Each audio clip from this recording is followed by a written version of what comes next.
ولذلك ما أحد ينكر أن هناك تنوعا واختلافا وتمايزا بينا بين الرجل والمرأة، إذ يقول الله: وليس الذكر كالأنثى. وهذا التمايز وهذا الاختلاف ليس للتفضيل أو للإيثار، ولكنه لإقامة نظام كوني سليم ومتكامل. ولذلك يقول الله عز وجل: يا أيها الناس اتقوا ربكم الذي خلقكم من نفس واحدة وخلق منها زوجها وبث منهما رجالا كثيرا ونساء واتقوا الله الذي تساءلون به والأرحام إن الله كان عليكم رقيبا. فخلق الله عز وجل للإنسان بتنوع الرجل والمرأة إنما ذلك لبناء كوني صحيح ومتنامي، وليس لأن يظلم أحد الطرفين الآخر. وكل أحكام الشريعة وتنظيماتها جاءت متساوقة مع هذا التنوع، ما يمكن أن يلتقي فيه الرجل والمرأة من العوامل والنواهي لم يكن بينهما فرق أبدا. ولذلك قال الله عز وجل: فاستجاب له ربهم أني لا أضيع عمل عامل منكم من ذكر أو أنثى. ويقول الله: إن المسلمين والمسلمات والمؤمنين والمؤمنات فإذا كان الإنسان رجلا أو امرأة يلتقيان في بعض التكوينات والخلقات، فأيضا كذلك جاءت التشريعات والتنظيمات تعبر عن هذا التقاسم المشترك وعن هذا اللقاء السليم الصحيح. ولكن كلما كانت هناك تنوعات في هذا التكوين الإنساني تحتاج إلى تمايز لوظائف والتزامات كونية كخلقة الأمومة أو خلقة الأبوة أو خلقة الأنوثة في بعض شعبها ومستلزماتها، أو الذكورة في بعض شعبها ومستلزماتها. جاءت التشريعات والتنظيمات تتجاوب مع هذا الاختلاف وهذا التنوع في عقل كامل وإتقان منتظم. لا أحد يستطيع أن يتعقب هذا الحكم أو يأخذ عليه. ولذلك كانت سورة النساء تتناول موضوع المرأة بإسهاب وموضوع الأسرة على الخصوص، وكانت من ضمن آياتها وتشريعاتها أن جاءت الآيات التي ذكرتها: يريد الله أن يبين لكم ويهديكم سنن الذين من قبلكم ويتوب عليكم والله عليم حكيم.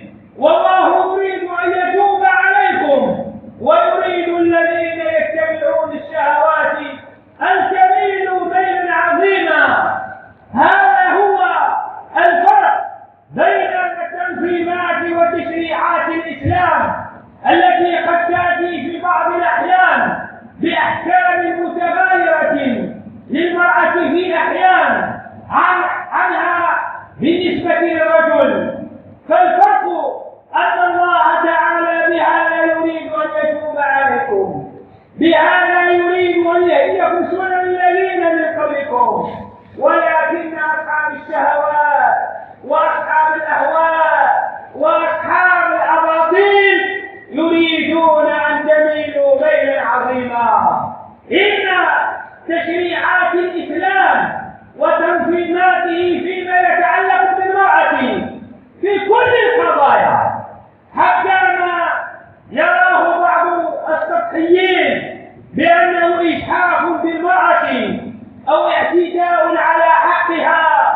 فهو في الحقيقة كما قال الله عز وجل: يريد الله أن يخف عنكم وخلق الإنسان ضعيفا.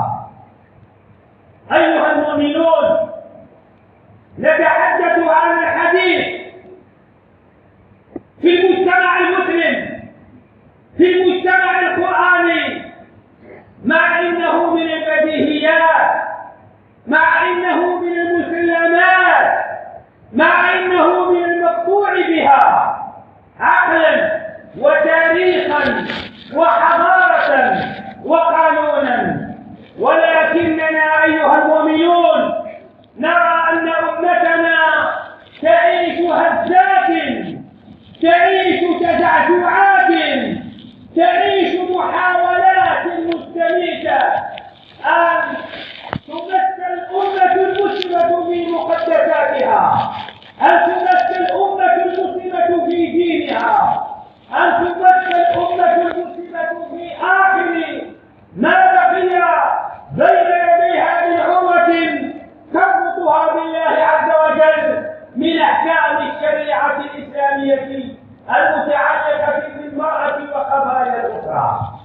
ولذلك نسمع هذه الأيام أن يطل علينا عجوز من عجائز الأعراب، أولئكم الذين لم يحل لهم إلا أن يتكلموا على أنه لا بد من المساواة بين المرأة والرجل في الميراث.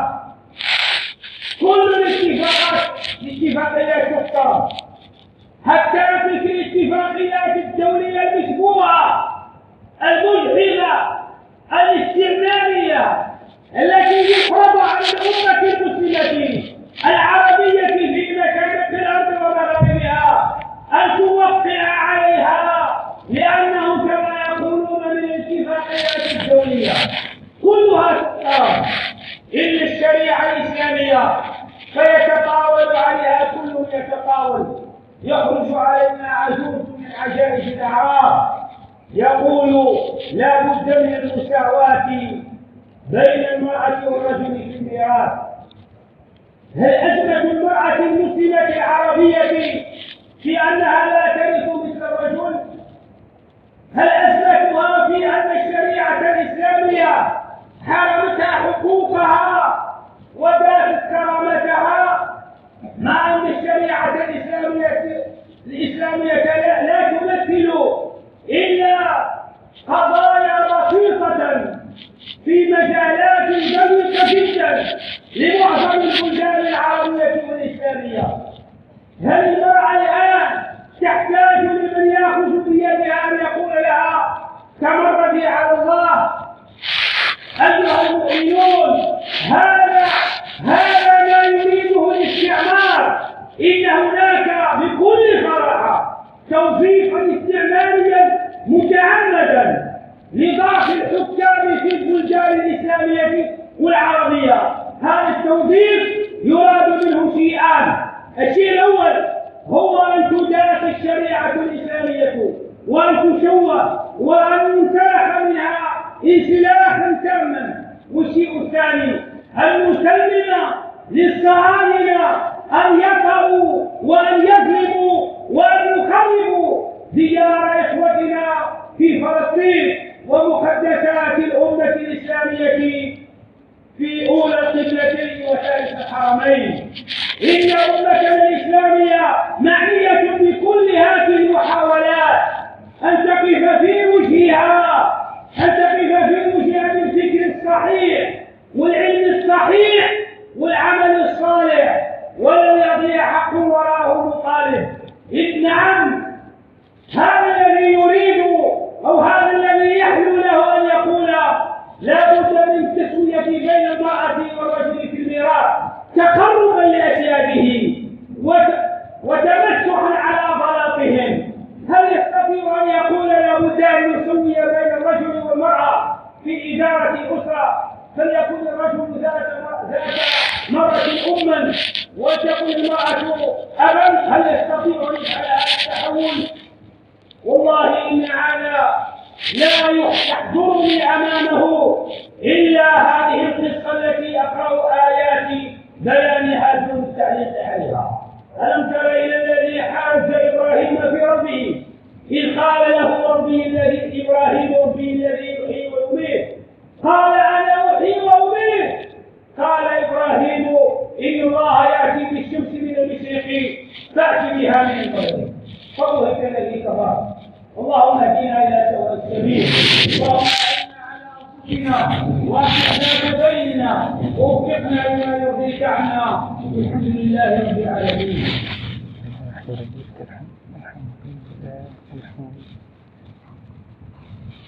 الحمد لله رب العالمين والعاقبة للمتقين ولا عدوان إلا على الظالمين. ونشهد أن لا إله إلا الله ونشهد أن سيدنا محمدا عبد الله ورسوله أرسله الله رحمة للعالمين صلى الله عليه وعلى آله وصحابته وأبنائه إلى يوم الدين. ثم ما بعد أيها المؤمنون،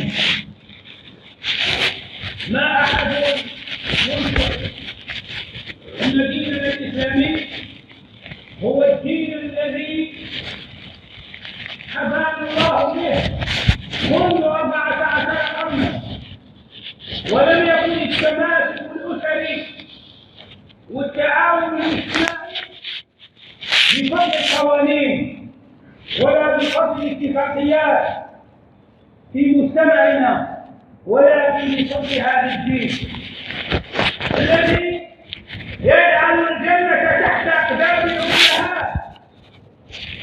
وحينما جاء أحد الناس يسأل النبي صلى الله عليه وسلم من أحق الناس بحسن صحابتي؟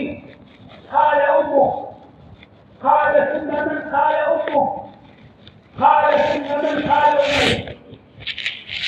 قال ثم من؟ قال أبوك. مما يعني أن للأم 3 أضعاف الواجبات والحقوق على الأبناء والبنات مقابل ما هو الناس. ولكن أيها المؤمنون، لماذا يتجرأ أعداء الله وأجابوا في مجتمعنا ليطعنوا في شريعة الإسلام ويحاولون أن يحكموا بعض الشبهات؟ فلا يرى هذا العجوز الذي أكل عليه الدهر وشرب إلى أن الشريعة الإسلامية تكفل المرأة فتعطيها نصف ما تعطي للرجل. لا يعرف من السنة ولا من القرآن إلا هذه الشبهة يتمسك بها. وفي هذا الفرق بالذات ما هو سياق ذلك؟ سياق ذلك شيئان. الأول ما تعانيه أمتنا من الضعف، أمتنا الإسلامية العربية من الضعف والتشتت والتشرذم والاقتتال هنا وهناك، وهو حالة ضعف تقنع كل طامع في أمتنا. والأمر الثاني هو جهل هذه الأمة الإسلامية ومعظم أفرادها بحقيقة الدين، هذا الدين العظيم الذي ربما وفي أحسن الأحوال لا نعرف منه إلا التحريم والتحليل، لا نعرف منه إلا التقييد والتضييق، لا نعرف منه إلا التشدد والحدة. وهو دين إحسان، وهو دين سلام، وهو دين نصر، وهو دين سخاء، وهو دين بر، وهو دين تعاون. ولكن جهلنا بهذا الدين العظيم يجعلنا سطحيين، فأحيانا نتمسك بالقشور وبالمظاهر وندافع عنها، وأعداؤنا يتوغلون ليحدثوا ما يريدون حذفه. هم يضيقون من أن تعطى المرأة نصف ما يعطاه الرجل في الميراث، لأن الميراث كله كما هي الاستحقاقات الإرثية التي تحتاج إلى هذه النظام وإلى هذه المعركة، كما هي مقابل المشاكل الأسرية، كما هي مقابل المشاكل الاجتماعية، كما هي مقابل ما يعانيه الطفل العربي والمسلم من الآفات والمشاكل التي تتخطفه هنا وهناك، ولكنهم فقط يعزمون إلى هذا. ليتكلم من يتكلم ويتشدق من يتشدق، ليمسك المرأة من ظلم الإسلام 14 قرنا ليكون حظها مع رجل في الميراث متساويا. نعم أيها المؤمنون، هذا يأكل البغاة المستنكر، البغاة المستنكر يسكتون على ظلم الاتفاقيات المجحفة، يسكتون على ظلم الشركات التي تتوغل في بلدانهم وتنتهك حقوقهم وتجوع شعوبهم، يسكتون على كل المظالم ويرضون بكل الاتفاقات، ولكنهم فقط يتكلمون عن الإسلام، يطعنون في الإسلام، لأن الله سبحانه وتعالى أراد أن يفضح نفاقهم، وأراد أن يفضح كفرهم، وأراد أن يفضح ردتهم، لأن الذي ينكر معلوما من الدين بالضرورة هو مرتد، لا نحل دمه ولا نقول بقتله، ولكنه مرتد عند الله وعند رسوله وعند المؤمنين، وكل من يسلك هذا الطريق فهو على شاكلته، والمرء يحشر مع من أحب. إن الله وملائكته يصلون على النبي يا أيها الذين آمنوا صلوا عليه وسلموا. اللهم صل وسلم وبارك على سيدنا محمد وعلى آل سيدنا محمد، كما صليت وباركت على سيدنا إبراهيم وعلى آل سيدنا إبراهيم في العالمين إنك